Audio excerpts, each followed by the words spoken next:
ये मूवी सच्ची घटना पर आधारित है।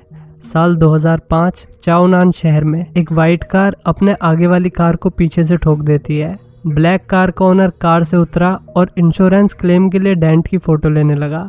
जिस आदमी ने उसकी कार को ठोका था वो उससे अजीबोगरीब बातें करने लगा और अगले ही पल उसने दूसरे आदमी पर छुरे से हमला कर दिया और फिर उसे उसकी ही कार में ले जाके मार डाला।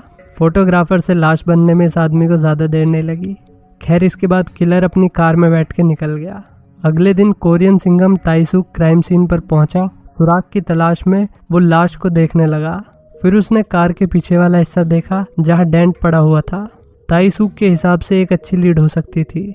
इसी बीच डोंगसू को दिखाते हैं जो बहुत ही पावरफुल गैंगस्टर बॉस होता है और जिसका अपना एक बहुत बड़ा गैम्बलिंग का बिजनेस था जो कि ऑफकोर्स इलीगल होता है। वो एक मीटिंग में था अपने राइवल गैंग के लीडर के साथ। उनके बीच किसी बात को लेकर बहस हो रही थी जिस वजह से उनके चेले भी आपस में लड़ने लगे।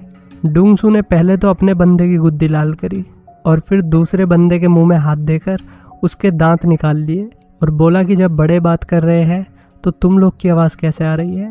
ये देखकर दूसरे गैंगस्टर की हालत पतली होने लगी। डोंगसू ने उसे दांतों वाली शराब पिलाकर डील फाइनल कर ली।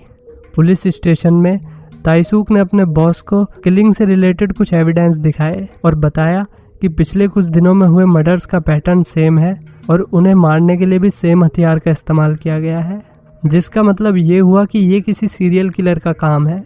लेकिन उसके बॉस ने उसे लताड़ दिया। उन्हें लगा कि ताइसूक ज़्यादा ही हॉलीवुड मूवीज़ देख रहा है। उसके बाद गैंगस्टर अकेला ड्राइव पे निकलता है ताकि बिजनेस को लेकर उसका दिमाग क्लियर हो सके। तभी उसकी कार को पीछे से किसी ने ठोक दिया। शुक्र है कार को ही ठोका। ये कोई और नहीं बल्कि सीरियल किलर ही था। डोंगसू ने उतर के देखा। डेंट बहुत हल्का सा था, इसलिए उसने दूसरे बंदे को जाने के लिए बोला, लेकिन तभी उसने पीछे से हमला कर दिया। छुरा लगने के बावजूद भी डोंगसू ने अपना बचाव किया और किलर का भी भूत बना दिया। इस बार किलर गलत आदमी के हत्थे चढ़ गया था। किलर ने गैंगस्टर को अच्छे से जख्मी कर दिया और फिर गैंगस्टर ने भी किलर का छुरा लेके उसी के सीने में घुसा दिया। जब किलर को लगा कि इस मोटे की चर्बी में मेरा छुरा नहीं घुसेगा तो वो कार में बैठा और डोंगसू को हिट करके भाग गया। गैंगस्टर को जल्दी से हॉस्पिटल ले जाया गया। इसी बीच उसके चेले ने दूसरी गैंग पर हमला कर दिया, ये सोचकर कि इनके बॉस ने ही डोंगसू पर हमला करवाया होगा। दूसरी तरफ किलर खून रोकने के लिए अपने घाव पर स्टेपलर लगा रहा होता है। उसने अपनी कार वहीं छोड़ दी और कपड़े लेने के लिए एक आदमी को मार दिया। अगले दिन डोंगसू को होश आया। उसने अपने चेले को बताया कि वो आदमी दूसरी गैंग का बंदा नहीं था बल्कि वो तो कोई और ही था। उसने किलर की कार की डिटेल्स दी और कहा कि जल्द से जल्द उसे मेरे सामने लेकर आओ। तभी ताइसूक भी वहाँ पर आ गया। डोंगसू को पुलिस पर भरोसा नहीं था, इसलिए उसने रिपोर्ट नहीं की। जाते टाइम ताइसूक ने उसकी कार देखी जिस पर पिछले केसेस की तरह सेम डेंट था। डोंगसू ने किलर का स्केच बनवाया जो कि काफ़ी एक्यूरेट था। मुझे तो अपने दोस्तों की भी शक्ल याद नहीं रहती। खैर, मैं गैंगस्टर बॉस भी तो नहीं हूँ। डोंगसू ने अपने बंदों को किलर की तलाश में लगा दिया। वो उसे पुलिस से पहले पकड़ना चाहता था। इसी बीच किलर ने अपना अगला शिकार किया और उसका ट्रक ले लिया। ट्रक में एक और बंदा बैठा हुआ था। उसकी सर्जरी करते हुए किलर का छुरा गिर जाता है। कुछ टाइम बाद ताइसूक गैंगस्टर बॉस के इलीगल धंधों पे रेड पड़वा देता है, जिस वजह से उसकी गैंगस्टर डोंगसू से डायरेक्ट बात हो पाई। ताइसूक ने उसे बताया कि हमलावर एक सीरियल किलर है। डोंगसू को भी यही लग रहा था, नहीं तो कौन मादर सांड जैसे गैंगस्टर बॉस पे हमला करेगा। इस हमले की वजह से गुंडागर्दी की दुनिया में डोंगसू की रेपुटेशन गिरती जा रही थी, जिसका फायदा दूसरे गैंग वाले उठा रहे थे। इस सब की भरपाई किलर को पकड़ के ही हो सकती थी। डोंगसू के आदमियों को किलर की कार और उसका छुरा मिल गया। कुछ टाइम बाद डोंगसू ने फिर से ताइसूक को अपने घर पे बुलाया। उसने बताया कि एक गैंगस्टर की रेपुटेशन ही उसके लिए सब कुछ है। उसे दूसरी गैंग्स को बताने के लिए कि असली बॉस कौन है। जल्द से जल्द अटैकर को पकड़ना होगा, जिसके लिए उसे ताइसूक की ज़रूरत थी। उसने पुलिस वाले के साथ एक डील करी कि जिसके भी हाथ डेविल पहले लगा वो उसका हो जाएगा।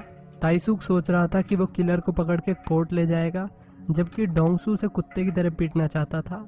डील के बाद डोंगसू ने बताया कि उनकी सभी बातें रिकॉर्ड हो रही थी। अब ताइसूक उसे धोखा नहीं दे सकता। डोंगसू ने पुलिस वाले को किलर का स्केच देकर काम पे लगा दिया। डील की वजह से ताइसूक और उसके साथियों को डोंगसू के वेयर हाउस में जाने की परमिशन मिल गई जहां किलर की कार खड़ी थी। उन्होंने डीएनए सैंपल्स की तलाश करना शुरू कर दिया। इसी बीच डोंगसू ने अपना आदमी भेजा दूसरी गैंग के बॉस को मारने के लिए, जिसे दांत वाली दारू पिलाई थी शुरू में। वो उसकी गिरी हुई रेपुटेशन का फायदा उठा रहा था, इसलिए डोंगसू ने उसे मरवा दिया, वो भी किलर के छुरे से। कार से मिले डीएनए की रिपोर्ट आ गई। ये डीएनए पिछले सभी क्राइम सीन से मैच कर गया। साथ ही साथ सेम डीएनए खंजर पर भी मिला, जो डोंगसू के आदमियों ने क्राइम बॉस की बॉडी पर ही छोड़ दिया था। अब ये सारे मर्डर सीरियल किलिंग्स के तौर पे डोज कर लिए गए और अब इस केस में पूरा का पूरा डिपार्टमेंट इन्वॉल्व हो गया। ताइसूक बड़े गुस्से में डोंगसू के पास गया। गैंगस्टर ने उसे बढ़िया करके छेद दिया। डोंगसू ने माना कि उसने उसके राइवल गैंगस्टर को मरवाया है।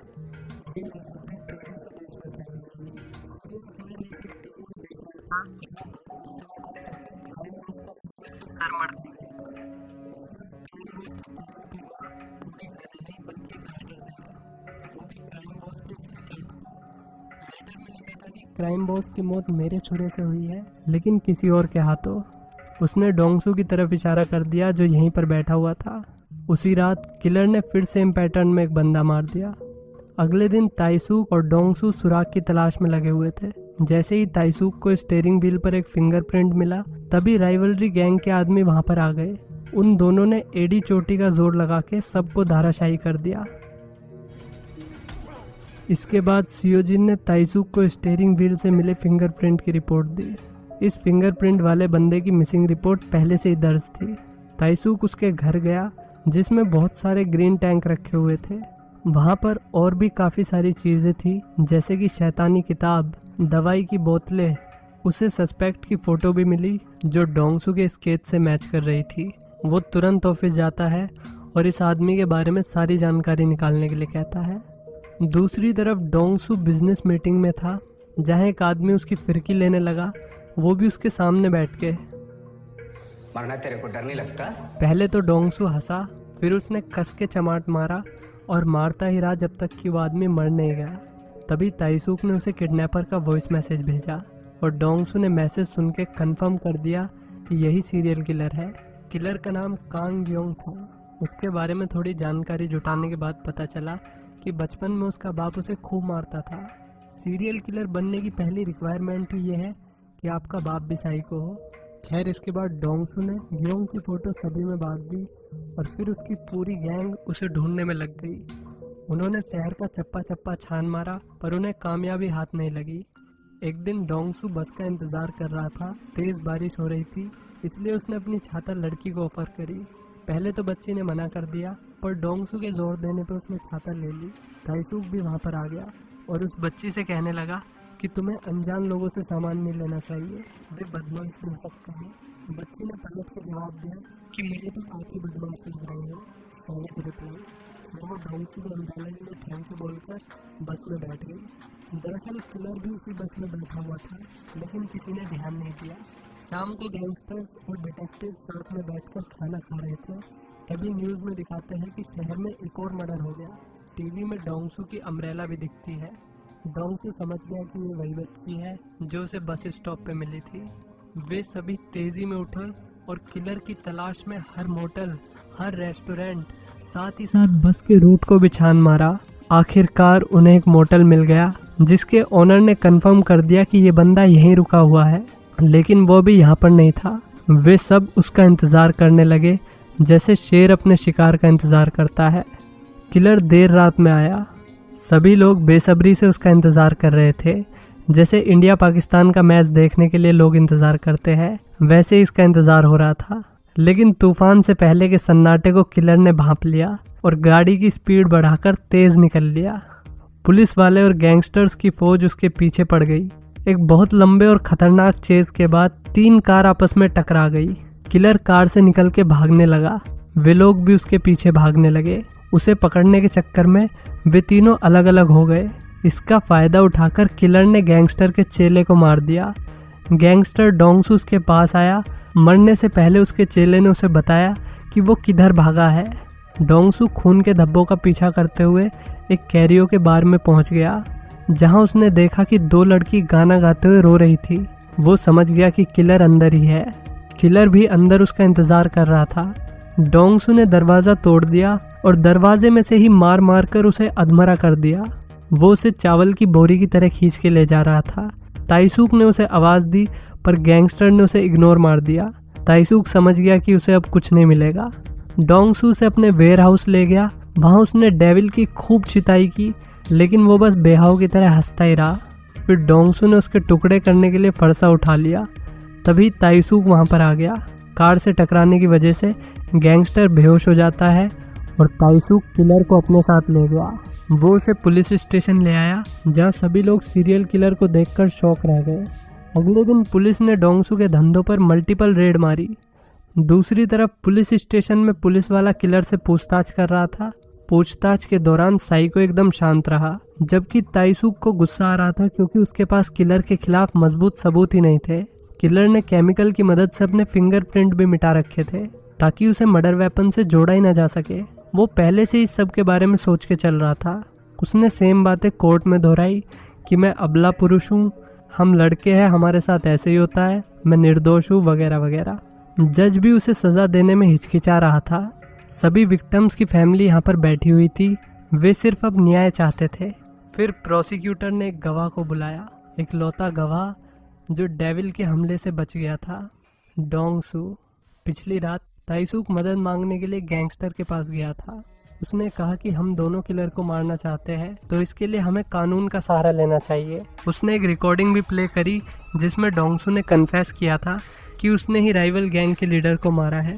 अब उसके पास पुलिस वाले की बात मानने के अलावा और कोई चारा नहीं था। डोंगसू ने ईमानदारी से अपना बयान दिया कि ग्योनहो ने उस पर छुरे से हमला किया था।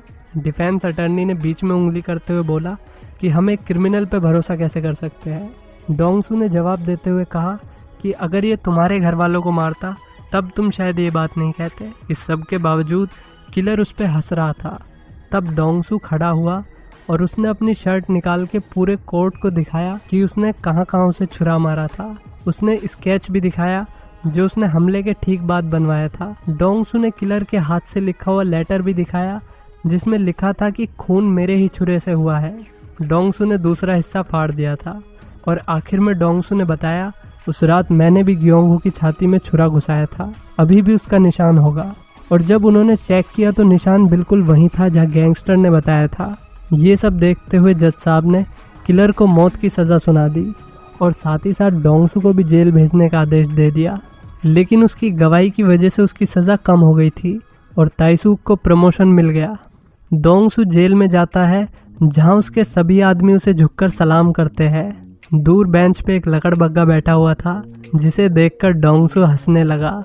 दरअसल डोंगसू एक ही शर्त पर गवाही देने के लिए माना था कि पुलिस वाले उसे उसी जेल में डालेंगे जिसमें किलर होगा। इसके बाद डोंगसू रस्सी लेके डेविल के पास जाता है जब वो नहा रहा था। उसने कहा जो खेल हमने शुरू किया है उसका खत्म होना भी ज़रूरी है। तभी वो हंसने लगा और किलर बस रो ही देता, तभी मूवी खत्म हो गई।